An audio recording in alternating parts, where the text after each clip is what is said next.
Example, what I was telling you about. Remember, I was telling you when you introduce yourself to somebody, you got to get friendly with them. So I just used an example right there. Because this will disarm the people. This disarm them and make them relax a little bit. Because they're coming to you with things like, how come you Muslims has to kill all the people? What kind of question is that? How come you have to beat your wives? Why does your book tell you that you're the only ones going to go to paradise? So these kind of questions, when they come to you, what are you going to do? So the first thing, as we said in the program, and I hope, by the way, if you didn't join us today, join us tomorrow. But when we're doing it, you look through the schedule. I'm not going to get into that, but just look through the schedule and join us for this whenever we're talking about the dawah.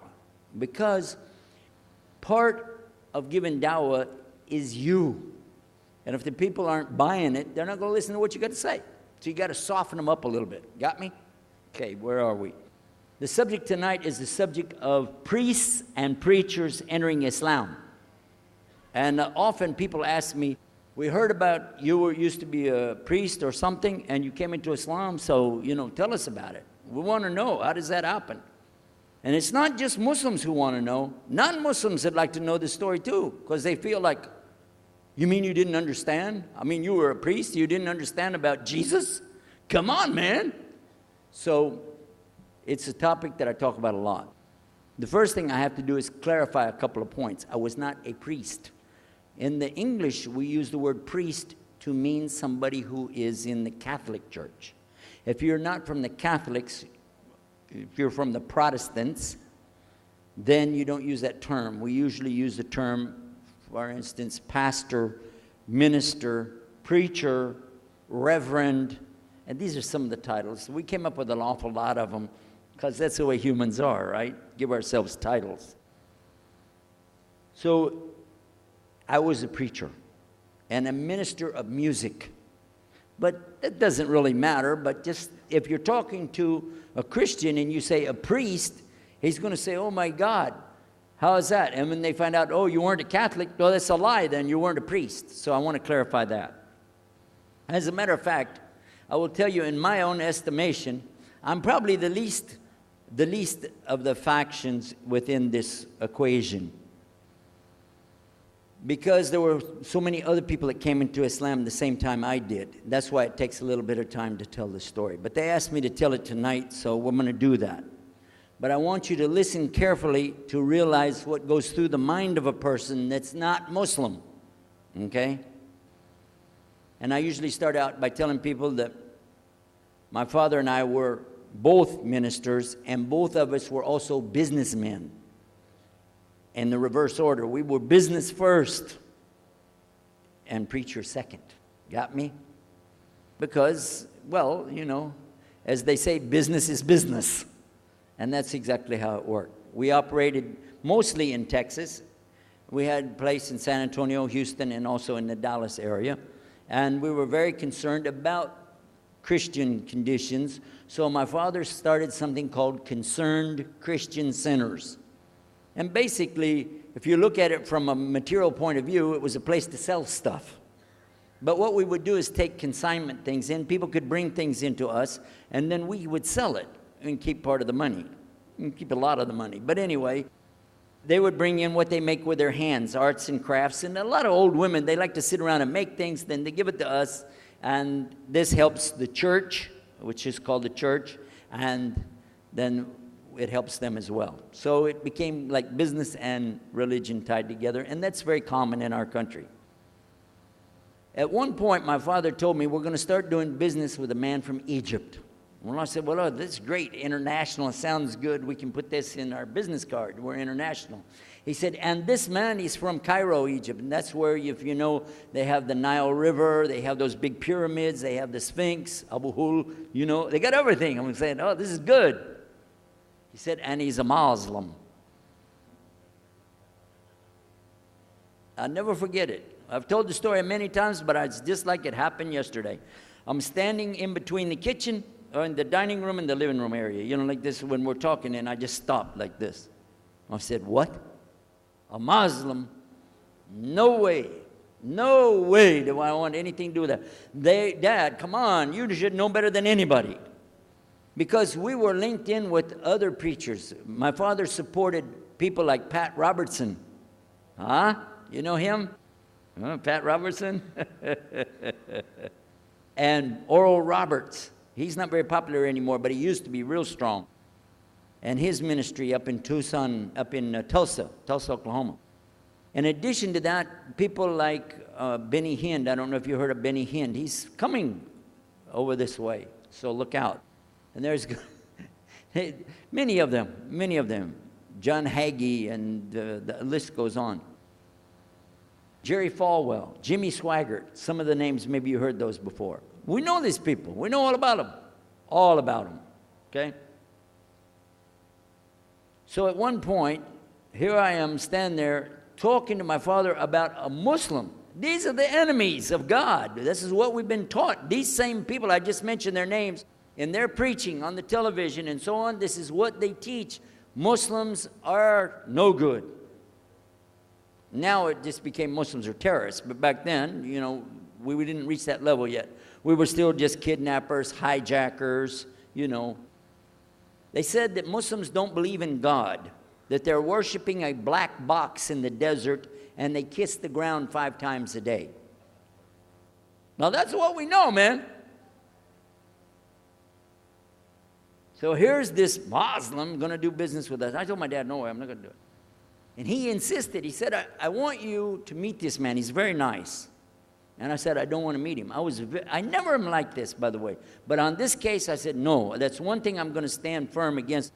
We're not going to do it. He said, I want you just to meet him. I said, all right, I'll do it for you, but I'm going to do it my way. I'm going to go to church. And it's going to be on Sunday. When I come out of the church, I'm going to have my Bible under my arm. I'm going to have the salib. I used to carry a big cross. I'm going to have my cross with me.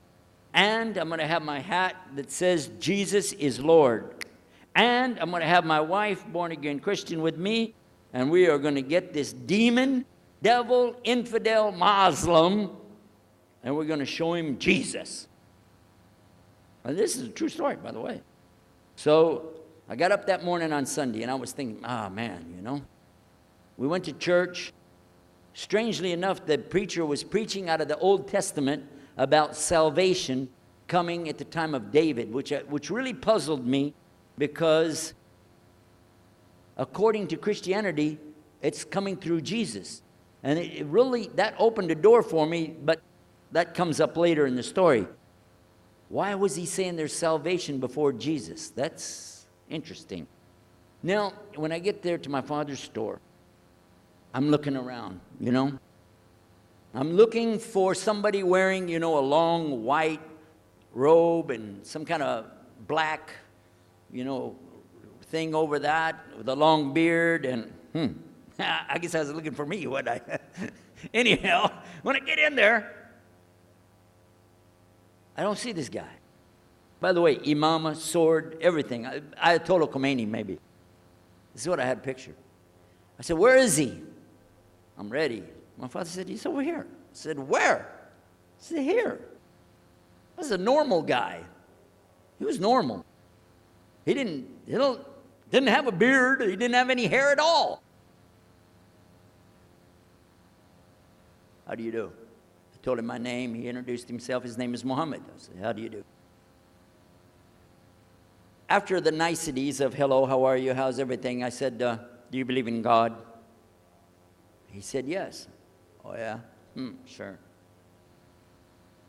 I said, but do you believe in the God of Moses? He said, yeah. Abraham? Yeah. What about David and Suleiman? He said, yeah. So when I meet this man, I'm impressed that he's believing these things, but I thought maybe he's just saying it. So I even asked him, what about Jesus? Because I thought maybe they're first I thought Muslims were like Hindus. That was first. And then when he said he believed in some of the things of the Bible, I said, okay, maybe they're like Jews. So that's when I said, yes, but what about Jesus? Do you believe in Jesus? And he said, yes. I said, okay, wait a minute. This is going to be easy. I can convert this guy. So I agreed that we're going to do business with him. And in fact, I took him immediately out to have tea together. We sit together, drink tea, talk a little while. And I start tearing the peach stream right away.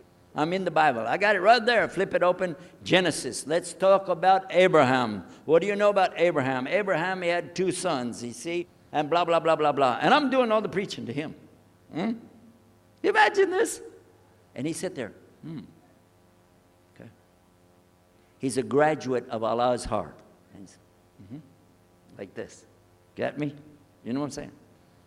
Well, it happened that during Ramadan, some of his friends that he was staying with, they had to move their apartment around or something, and he was going to go stay in the masjid for itikaf in Ramadan. It's normal. We didn't understand. I thought he has nowhere to go, and I told my dad, this man has nowhere to go. And my dad said, no, he's got money. I said, no, he doesn't. Dad, I'm telling you, he has no place to go. I heard him say he's going to go live in the mosque. To a Christian, if you're going to live in the church, ooh, that's the worst. So I said, let me offer that he can stay at our place. And my dad said, no, you don't do that. That's not right. I said, no, I'm going to offer it to him. I went to him and I said, how would you like to come stay at our place? He said, no, I want to go and stay there. I want to stay in the mosque, and it's something good. I said, oh, man, look at this poor man. Oh, my God. He doesn't know, he just... Oh, poor soul. Please come and stay in our house. And he said, no, I can't. I need to go stay over there. I said, I'm scratching his dignity. So I told him, listen, no. I want you to come and you can pay. You can pay money and stay with us. He said, how much? I said, $15 a week, which in America is like nothing. $15 is nothing. I said, and then he kind of hesitated. I said, and we'll pay for all the food. Well, you eat $15 worth of food in one day in America. He said, okay, all right. And I told my dad later, I said, see how I did that? Because now he'll stay with us. He knows he's getting a good deal on the food, and I was making it all about money. Well, I didn't know he wanted to come and stay with us. He wanted to learn about how we're Americans and how is the dawah going to be. What do we believe? Especially people who are preaching. So he came and stayed in our house. And I said, well, now that's good. I'll travel with him and go with him in places, and he'll see and he'll learn about Christianity. As we were traveling and working together, we put up tables just like this and booths and things and set things out for people to come and look at them and sell things. And I caught him one time. When somebody wanted to take something from the front, he took it from the back and gave it to him. And I looked at him. And the next time somebody started to take something, he took from the back and gave it to him.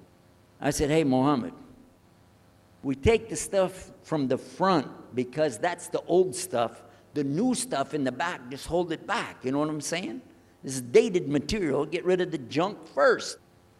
He said, no, I can't. In my religion, we can't sell something unless we give the people the best. I said, got me on that one. And I'm supposed to be telling him about a better deal. I said, okay, yeah, whatever. You're never going to make any money, though. But that's all right. Over a period of time, I came to learn a lot of things. Also about being humble. A lot. Because this man was obviously well-educated, very articulate, could really talk about a lot of subjects. In fact, I tried to debate with him about many things. But he was so wise and well-educated that he could see what I was doing, and he would take it easy and let me win every debate. I could win any debate with him if he wanted me to. But if he wanted me to lose, I was going to lose. This was how well he could handle it. Now, what happened, one of the preachers that I knew, another preacher, who used to carry a big cross and walk down the street so people would stop and talk to him about religion, he had a heart attack, and he went to the hospital. So I went to the hospital to visit him, and when I was visiting him, I met another man in the hospital who was in a wheelchair. This gentleman had a problem. He didn't want to talk to anybody. And I told him, let me witness to you. Let me share the message of Jesus with you. So I took out my Bible, and again, I started telling him about a prophet, Prophet Yunus, alayhi salam. And I'm telling them, look at Jonah. He's in the belly of the whale. He's in the sea. He's down there like this, and who knows how long. And suffering like this, you don't have as big a problem as that. And God saved him, so he could save you too. He said, didn't want to talk to me. I asked him, what's your name? He don't want to tell me. Where are you from? He said, I'm from Venus. So what's that? Well, we do have, there is a Venus, Texas, by the way. But he said, you know, he's from another planet. So I kept, each time I would go, I would talk to him, witness to him. Finally, one day, he started crying. I was pushing his wheelchair around. I took him down. I rolled him around different places. He started crying one day. He said, I'm going to confess something to you. I need to confess something to you. Now, to a Catholic, confession means you're going to tell the priest all your sins. And then he's going to forgive you. Well, I wasn't Catholic. And I told him, listen, I'm not Catholic and I'm not a priest. I'm a preacher. He said, I know better than you do. I am a priest. I said, oh my God. This man is a priest? And he knows the Bible better than I do. He said, I just have had a hard time. I've been here and having heart attacks, and I've been having problems and everything, and trying to figure out a lot of things. He said, I'm sorry I took it out on you. I really am. I apologize. And he started crying. And when he started crying, I felt sorry. You know, I hugged him, and I said, it's okay. One day I went to the hospital, and my friend was gone. So I started visiting with the priest. And that happened one time. I went to visit him at the hospital, and he was gone. And I asked him, where did he go? They said he went home. I said, home? He's a missionary priest from South America. How did he go home? She said, I don't know. He's not here. I'm sure his family. I said, he has no family. I know him personally. He has no family. Where did he go? She said, I don't know. We're not responsible for them. I said, well, let me see where he went. You got it in your file? She said, I can't do that. Those are locked up. Nobody can look in the file. And I got in the lady's face, and I said, listen to me. This man could die in the street right now, and it's going to be your fault. And you're going to get sued because I'm going to sue you for him. She said, okay, his folder's over there, but I'm not going to watch. I went over and I looked for it, got the address where he went. Sure enough, he was in a place where they put people that have no place to go, a shelter. So I went to the shelter, and I found him. He was still on crutches. He saw me. He started crying again. He said, please get me out of here. Get me out of here. I said, okay, come live at my house. Now, I told you the story so you can see something. Now look, I have 2 visitors in my house. One is a Catholic priest. The other is a Muslim. And I'm thinking I can get the Catholic priest and convert him to be a Protestant. At the same time, I'm going to catch the Muslim and bring him over to Christianity. High aspirations. But it didn't work. Some strange things began to happen. We would sit around the table at night to discuss what is the Bible and what's the salvation. My father has a Bible. It's called King James Version of the Bible. Most of you probably heard about it, especially any students of Ahmadiyya or Zakir Naik. You've heard about King James Version of the Bible. But I work out of a different one that I've had since 1953. It's called the Revised Standard Version. And it says in it, King James Version has grave mistakes, grave errors, defects in it. That's what it says. So I began to preach out of mine, which doesn't match. And my father said, no, it's this way. I said, no, it's this way. Now my wife comes up with her Bible from Jimmy Swaggart. It's called The Good News for Modern Man. Okay? Totally different. It's written in modern vernacular. You can just, say anything you want to with it. You don't even recognize the Bible anymore. The Catholic priest, he's got another Bible, an older Bible with 73 books. We're working out of 66 books. And his is not even the same in the verses. It doesn't match up at all. And I never even knew about this subject until then. And he's saying this, and I'm saying that. My father's saying something else. My wife's on something else. And all the time, Muhammad the Muslim is sitting over there like this. So we asked him. I guess it was me asking him. I said, well, how many versions of your book, your Quran, do you have? He said, the Quran has no versions. There's only one. It's original. It's in the Arabic language. ذَلِكَ الْكِتَابُ لَا رَيْبَ فِيهِ. This is the book that has no doubt. Hudal al-Muttaqin. It's guidance for those who have taqwa for Allah. This shield or taqwa that you have to have between you and Allah subhanahu wa ta'ala. And only certain people are going to get the huda, hidayah, dina, from this Quran. These people that have the taqwa. So when he's telling us that the Quran is one, I'm going, huh? And it's in the original language, we still have it. You know what I was thinking? He's lying. I was sure he was lying because he could see the problem we were having, and he just sat back and made that up. But I don't know Arabic at that stage, so I don't know what to say. You know, maybe, I don't know. And he left it at that. He didn't try to preach. But it put a big doubt in my mind now about, we got all these books, he's got one, and la rayba fi, no doubt in it. So another time, we had another discussion that came up. Now this time, I went to the other preacher who had the cross. And I was asking him, I want to be able to explain the Trinity.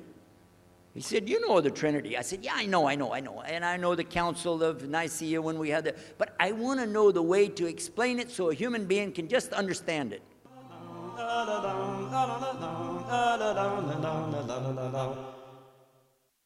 لبيك اللهم لبيك لبيك اللهم لبيك لبيك لا شريك The talbiyah, as we all know, is when a Muslim would say لبيك اللهم لبيك لبيك لا شريك لك لبيك إن الحمد والنعمة لك والملك لا شريك لك.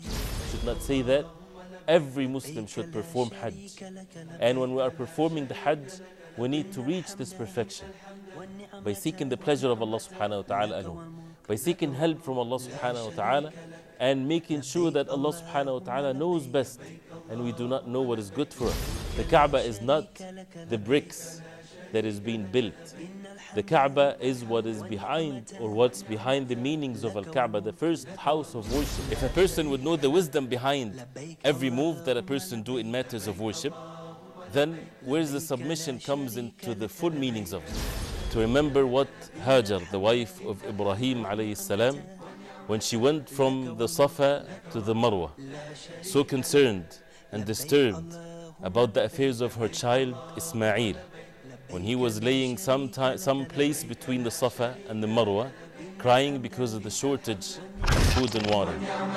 لك والملك لك والملك لا شريك لك لبيك اللهم لبيك لبيك اللهم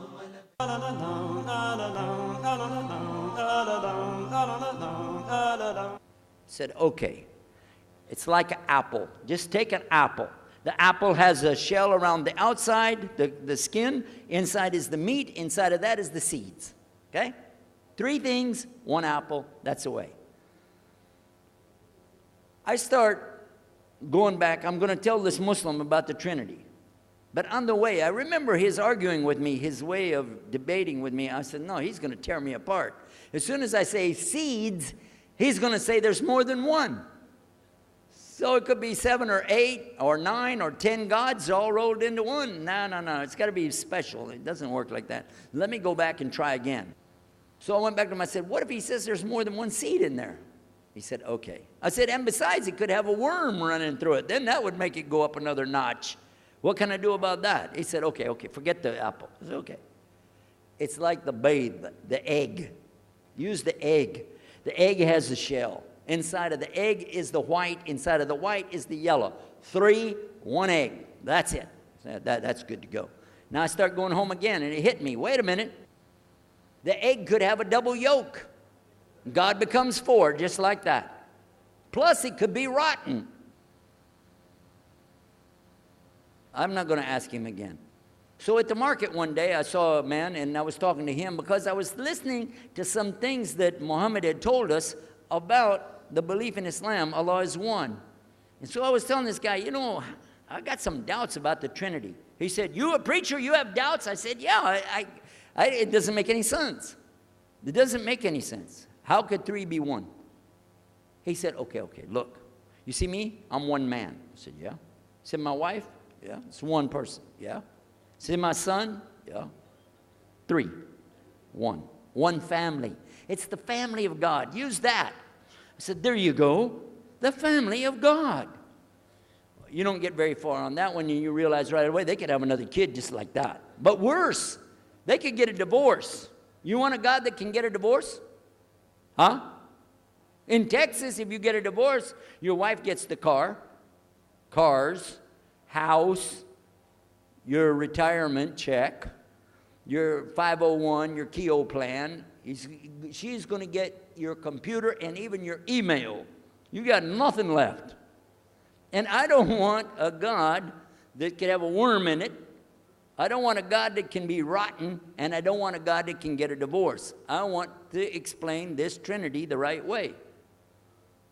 Sure enough, the subject came up, Trinity. There we are. Now here's the priest trying to talk about the Trinity is like an apple. I'm going, go there. And then he's an egg, don't worry about it. The family of God, forget about it. I know what's going to happen. So we ask Muhammad, we say, okay, what do you say about God? What do you think he said?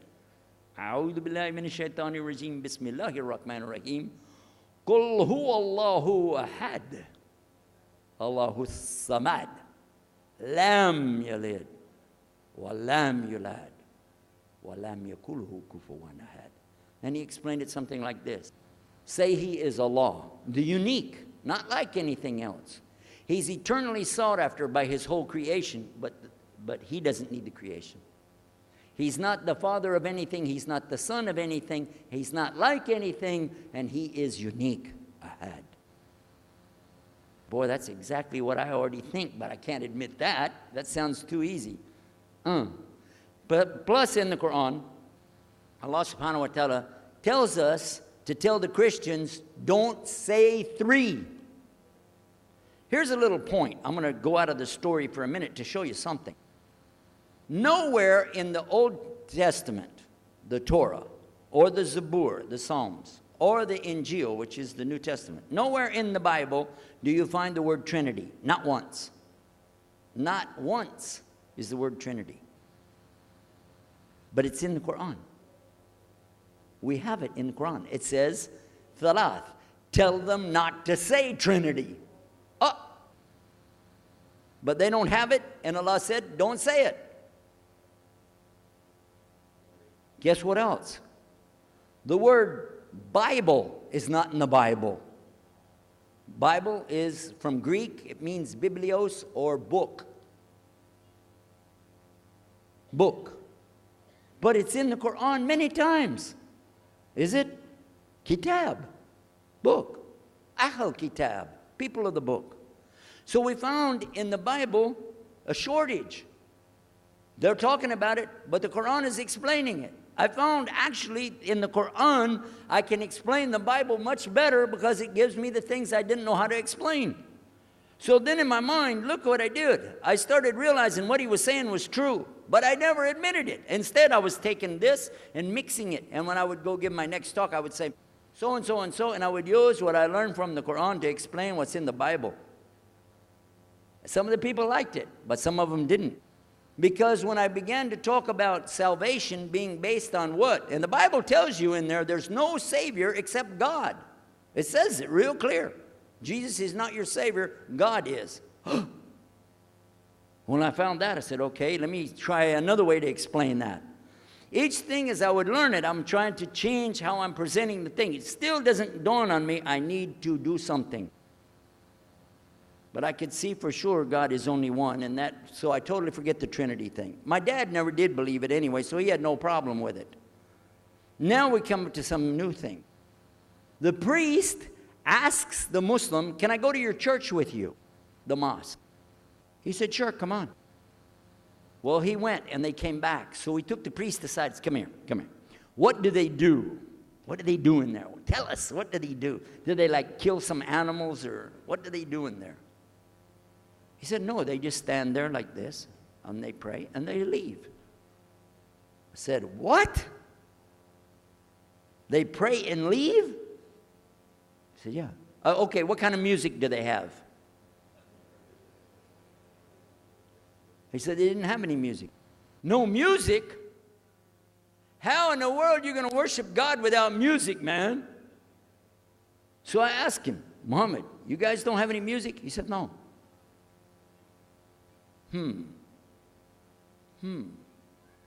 Now, I'm in the piano and organ business. I said, how many mosques are there in the world? He said, millions and millions and millions of them. And I said, none of them have a piano. He said, no. Any of them have an organ? He said, no. Oh, man, I can get rich. Just introduce some music to these guys, put it in there, bound to be. I said, do the Arabs have any music? He said, oh, Arabs have music. I said, boy, I got it figured out, boy. I can see my next $1 million coming right straight up at me, So then the priest asked again another time, he wanted to go back to the masjid again. He went, this is middle of July, 1991. He went to the masjid with him again. And by the way, this masjid, Sheikh Mohammed Jabali knows it very well. It is on Medina Drive in Arlington, Texas. And that's where they were going to, because we were living in Midlothian, just south of Oak Cliff and south of Dallas. So they didn't come back. All night we're waiting. What happened? Very late they came back. And when he came in, I looked. There's Muhammad. I recognize him. Who's the guy with him, though? He's wearing a white jalabiyah, white dress like this. Has a white pillbox cap on his head. And I looked at him and I said, Pete. His name was Father Peter Jacobs, but we're not, Catholic, so I don't have to call him Father. I said, Pete, did you become a Muslim? He said, Ashhadu an la ilaha illallah, Ashhadu Muhammad Rasulullah. I said, oh my God. Now, I used to have cameras like these cameras right here because we had a television show called Estes Music Jamboree. So I got one of our cameras out, opened it up, set it all up on the tripod, and I was going to interview him and ask him, well, you went to Islam. What happened? While I was talking to him, though, he fell asleep. So it was still in my mind, and I was thinking, what am I going to do? This is too amazing. Now, here I'm preaching to the people, and I'm trying to change what I'm saying, and here's a priest, just became a Muslim. My father's saying it's a good deal. It sounds all right to him. I don't know what to do. So I decided, I'll make mashura. I talked to my wife. We have an apartment upstairs. We were in our apartment up there, and I'm telling her, a priest became a Muslim today. What is that? And can you imagine what they were saying about the Quran and saying about this and so and so? All of a sudden, she said, I want to get a divorce. Oh, whoa. It's not the subject, but what happened? She said, no, all this talking about religion and talking about Islam, and so I can see. I said, oh, no. No problem here. No problem. I said, you thought no, I was just observing somebody else. No, I'm not interested. Trust me. I don't want to be with those Muslims. The last thing I want to do is be with a Muslim. No way. Just put your mind at ease. She said, I need a divorce. I said, where are we going with this again? What's the problem with that? What happened? She said, a Muslim can't be married to a Christian. I said, what? No, wait a minute. Hold on. I don't look at me. I'm telling you, I swear, I don't want to be a Muslim. Okay? And even if I did, don't you remember what he said? A Muslim man could be married to a Christian woman. It's not a problem. But I'm not saying I won't do. I'm just saying it's not a problem. She said, that is the problem. A Muslim woman can't be married to a Christian man. I want to be a Muslim, so I need a divorce. I'll never forget, I was sitting right on the edge of the bed, just sitting there, and I almost fell over. I said, at last, I can tell the truth. I can say it. I didn't realize that she liked the idea. I was afraid. I said, okay, the good news is I too want to be a Muslim. You know what she said? I don't believe you. I said, no, really. I was just saying that because, but for sure, just so you know, I want to be a Muslim. I've been thinking about it. I want to be a Muslim. We're both going to be Muslim. Alhamdulillah, it's going to be great. Right? You know what she said? I don't believe you because you're either lying right now or you were lying 5 minutes ago when you said you didn't want to be a Muslim. And either way, I don't want to be married to a liar. So get out. So I started leaving. I'm walking down the stairs of the apartment. I'm down to my father's part. I said, wait a minute. Where am I going to go? This is my father's house. I just got thrown off of my own property. What happened here?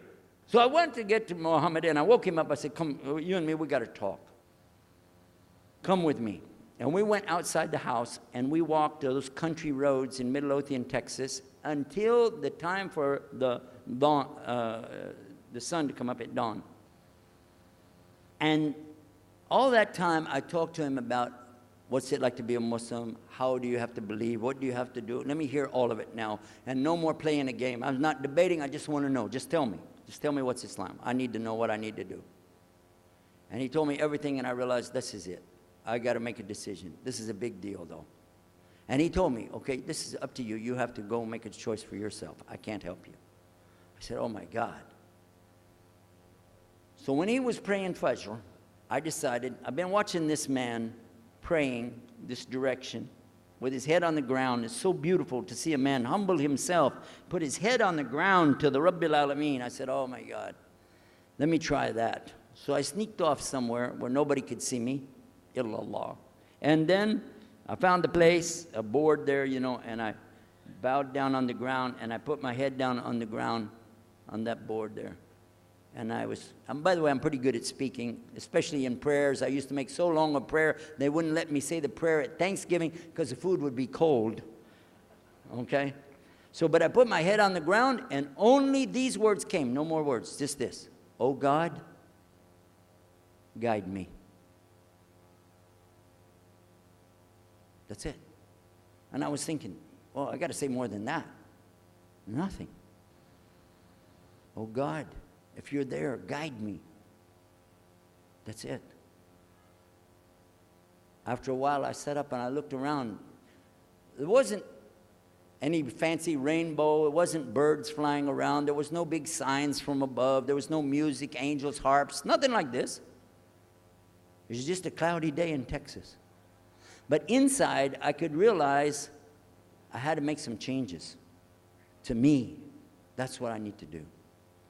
There's the problem, it's inside of me. Within a few minutes, it became clear what I needed to do, and I had to develop an idea of how to pull this off. I talked to my wife, I talked to my father, I made a bath, and at 10 o'clock that morning in Midlothian, Texas, I went in front of this man named Muhammad and this new man named Yahya, who used to be the priest, and I said, Ashhadu an la ilaha illallah wa ashhadu anna Muhammad Rasulullah. Immediately after that, my wife did her shahada. Ashhadu an la ilaha illallah, ashhadu anna Muhammad Rasulullah. A few months later, my father did his shahada. Ashhadu an la ilaha illallah, ashhadu anna Muhammad Rasulullah. Step by step by step, we saw so many people enter into Islam. We wanted to tell the whole world what is Islam. We wanted everybody to know the real Islam. I said, how could this escape our knowledge? How could we not know about this great and wonderful thing called Islam? And it looks like all we got to do is just tell the people. I went to the imam of the masjid there, and I told him, let's tell the people. Then I found out something else about us as Muslims. And that's why we've got this convention here right now. This is why we have the exhibition. So you're going to use this week to learn how you can become, inshallah, the best Muslim you can be, and how you can show the real Islam to the people that are not Muslim. This is your duty. This is your duty. This is your language. This is your people. Just as it's my duty to give the message to my people and my language. And so the same way, it's your duty to give the message to your people. Allah will not ask you if they made shahada, but He will ask you if you delivered the message. Alhamdulillah, today, I can tell you with no doubt in my mind, we have seen thousands of people give shahada. Several hundred at a time. And I don't do it through debates. But I don't need to debate any Christian. I was a Christian. I am a Muslim. If you want, I can give you both sides. Easy. Okay? I'll play both parts. I'll be the Christian and tell you this, and then I'll be the Muslim and give the answer. And there won't be any argument. And I've done that so many times. And let me share one story with you before I end. I'm going to leave now. Inshallah. I was telling the brothers today, that I was asked to give a talk in a church in Hagerstown, Maryland, just outside of Virginia. This was in 1999, and I went there and I gave a talk in the church on Sunday, because I know how to address the people. How many years was I a Christian? 50 years? I know what they want to hear. Get them ready, and they said, "Oh, wow, this is normal preaching." But then when I came to the part, La ilaha illallah, I stayed on La ilaha illallah until they said, "Yes, that makes sense, it makes sense." There was one old lady that she was saying yes. Afterwards, she said, "Yes, but I just don't want to do it the way you're telling me." Okay? But guess what else happened? 2 people did shahada right there. Hello? In the church. In front of their preacher. They said, "Yes, we agree. We like this. We want to know more. And we say there's only one God to worship. Shahadu la ilaha illallah." In front of the preacher. And one of them was his daughter. I took them to the masjid, and they did shahada in the masjid that afternoon, a Sunday afternoon. And later, the boy, he married the girl. They're Muslims living there now. Now, let me ask you a question. If I would debate and argue with this preacher and made him look stupid, would he ever bring me back again? No. I'm going to ask you a question. If you were at a place and you saw somebody change their religion to another religion in the temple of that religion, and the father was the priest there, what would you think? Is that man ever going to call me again? Do you think he'd call me again? 3 months later, he called me again. Come back again. We really enjoyed it so much. I said, "How's your daughter doing?" I want to remind him, see what he's going to say. He said, "Well, she's doing fine. She likes Islam. It's very nice, lovely. She treats us so good. You know, we're amazed at her personality. We love you guys. Could you please come back again?" And I did, alhamdulillah. So I'm just showing you that it's not guidance from me, not guidance from you. It's guidance from Allah. Allah guides whom He wills, whom He wills. So we ask Allah to guide me, all of us, and all the people. And whoever He guides, they'll be fine. But whoever Allah doesn't guide, they got a problem, serious problem. Our job here is to do one thing: communicate the true message. If the people don't want it, that's your choice. That's their choice. You don't have to take it. But it's our responsibility in putting this on, all the scholars that are here, it's their responsibility to tell us what's the truth in Islam and let us see for ourselves. And that's what we're going to try to do through this week. So I need you guys to listen to me. You have to participate. Your side of it. Your side of it is to show up every day. And your side of it is to bring other people. Jazakumullah khair. Wassalamu alaikum wa rahmatullahi wa barakatuh.